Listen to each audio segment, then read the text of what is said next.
BRD 12 नए corona positive मिले।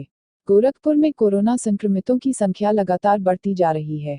शनिवार को BRD मेडिकल कॉलेज के एक डॉक्टर, एक नर्स सहित 12 लोग पॉजिटिव मिले हैं।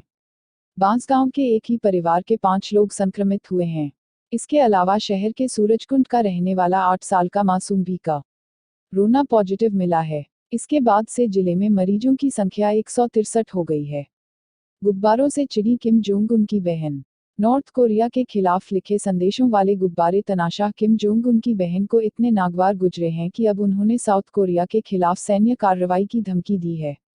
साउथ कोरिया को पहले भी चेतावनी दे चुकी किम यो जोंग ने कहा है कि सीमा पर अपने प्रदर्शनकारियों को रोकने में नाकाम रहा दुश्मन जल्द अंजाम भुगतेगा। हालांकि दक्षिण कोरिया ने पिछले दिनों इन प्रदर्शनकारियों के खिलाफ कार्रवाई भी की थी। MMMUT में प्रवेश के लिए आवेदन की अंतिम तिथि कल।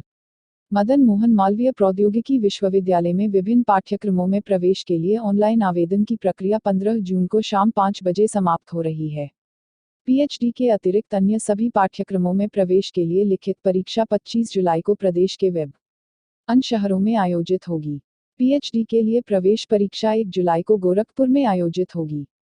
प्रवेश प्रकोष्ठ के समन्वयक प्रो SP सिंह ने बताया कि इस वर्ष कोरोना महामारी के कारण 2 बार आवेदन प्रक्रिया की अंतिम तिथि बढ़ाई गई थी ताकि अभ्यर्थी सुगमता से आवेदन कर सकें। साथ ही लॉकडाउन के कारण उत्पन्न विषम परिस्थिति को देखते हुए अभ्यर्थियों को निःशुल्क परीक्षा केंद्र बदलने की सुविधा भी उपलब्ध कराई गई है, जिसकी अंतिम तिथि 30 जून है। नेपाल संसद ने पास किया देश का नया नक्शा। नेपाली संसद की प्रतिनिधि सभा निचले सदन में शनिवार 13 जून को नए विवादित नक्शे को शामिल करते हुए राष्ट्रीय प्रतीक को अद्यतन अपडेट करने के लिए संविधान की 3री अनुसूची को संशोधित करने संबंधी सरकारी विधेयक को सर्वसम्मति से पारित कर दिया। इसके साथ ही भारत से चल रहे सीमा विवाद को लेकर दोनों देशों के बीच उसने बातचीत की उम्मीद को लगभग खत्म कर दिया है। अब देखना होगा कि भारत का अगला कदम क्या होता है। गौरतलब है कि नेपाल के इस नए नक्शे में भारतीय सीमा से लगे लिपुलेख, कालापानी और लिम्पियाधुरा जैसे रणनीतिक क्षेत्र पर दावा किया गया है। 17 जून से प्रयागराज और कोलकाता की भी उड़ान की तैयारी। प्रयागराज और कोलकाता लिए भी विमान सेवा दोबारा शुरू होने जा रही है। दोनों उड़ानें 17 से 20 जून के बीच शुरू होने की उम्मीद है। उड़ान के समय को लेकर फिलहाल मंथन चल रहा है। 1-2 दिन में टाइम शेड्यूल सेट हो जाने के बाद तारीख घोषित की जाएगी। पूर्व की ही तरह जो फ्लाइट कोलकाता से आएगी वही प्रयागराज जाएगी। प्रयागराज से गोरखपुर लौटने वाली फ्लाइट ही फिर कोलकाता जाएगी। ट्रंप, अगर मैं नवंबर में चुनाव हारा तो देश के लिए हो बुरा, लेकिन शांति से कार्यालय छोड़ दूंगा। अमेरिकी राष्ट्रपति डोनाल्ड ट्रंप ने उन आशंकाओं को खारिज कर दिया जिनमें यह डर जताया गया कि अगर ट्रंप नवंबर में चुनाव हारते हैं तो वह स्वेच्छापूर्वक कार्यालय नहीं छोड़ेंगे। हालांकि उन्होंने यह भी कहा है कि अगर वह दोबारा नहीं चुने जाते हैं तो यह देश के लिए भी बुरा होगा।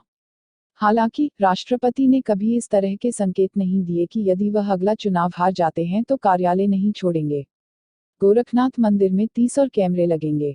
मुख्यमंत्री आवास उड़ाए जाने की धमकी के बाद गोरखनाथ मंदिर की सुरक्षा व्यवस्था का SSP डॉक्टर सुनील कुमार गुप्ता ने शनिवार को निरीक्षण किया और वहां तैनात पुलिसकर्मियों को जरूरी निर्देश दिए। वैसे तो मंदिर की सुरक्षा दुरुस्त पाई गई, मगर कई और सुझाव भी SSP ने दिए। सड़क चौड़ीकरण के लिए टूटी बाउंड्री को न से पैक कर दिया गया है, उसके बाद भी वहां पुलिस बल की तैनाती की गई है। वहीं सभी वॉच टावर पर ड्यूटी कर रहे पुलिस के जवानों को अतिरिक्त सतर्कता बरतने के निर्देश दिए गए हैं। CC कैमरे से चप्पे चप्पे पर नजर रखी जा रही है। CO गोरखनाथ प्रवीण सिंह ने बताया कि मंदिर की सुरक्षा पुख्ता है। पुलिस फोर्स के साथ ही 50 CCTV कैमरों से भी पहले से निगरानी की जाती है। 30 और कैमरे बढ़ाए जाने का फैसला किया गया है। PM केयर्स फंड का होगा ऑडिट, पूरी कर दी विपक्ष की बड़ी मांग।